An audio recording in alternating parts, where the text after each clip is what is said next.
বিগ্রহ রাধা মাধব করেছেন। বংশীধর বাবা কি ভাবছে বলুন তো, আমি ছোট্ট গোপালকে বড় করছি। যেমন আমাদের মারা আমাদের কত খাইয়েছেন কমপ্লেন, ভিটামিন, তাই না? এই করে করে বড় করেছে। ঠিক আজকে বংশীদাস বাবা কি করেছে জানো মা? ওই পাথরের বিগ্রহ করেছে।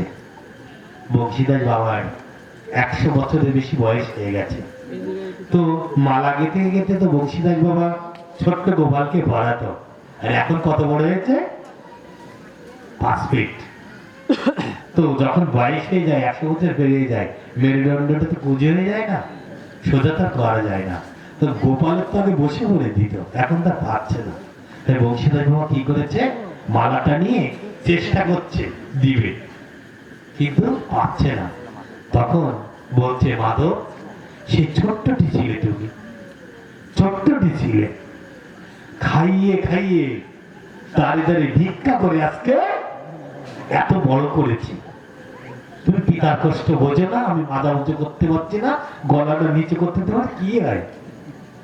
তোমার পাথরের বিগ্রহে কথা শোনে? শোনে।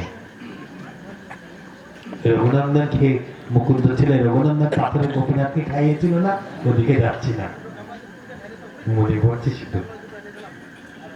জানো মা, বংশীধর বাবা এমন বলছে, কেউ দেবে না, আমি ছাড়া তোমার মালা কেউ দেবে না।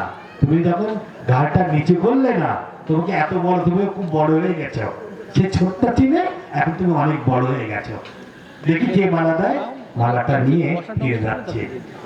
একটু দূরে যে আবার দেখি আমার মাধব কি করছে, একটু দেখি পিছন দিকে।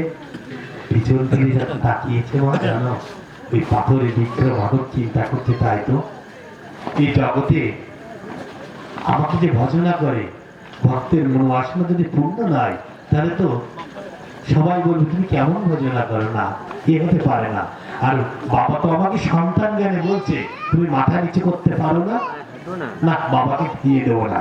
জানো মা, ওই পাথরের বিগ্রহ যেমন হিমেল বাতাসে এই বিগ্রহগুলো মাথা নিচে করে, আজকে পাথরের বিগ্রহ মালা নেওয়ার জন্য গানটা নিচু করে দিয়েছে। আর বংশীধর বাবা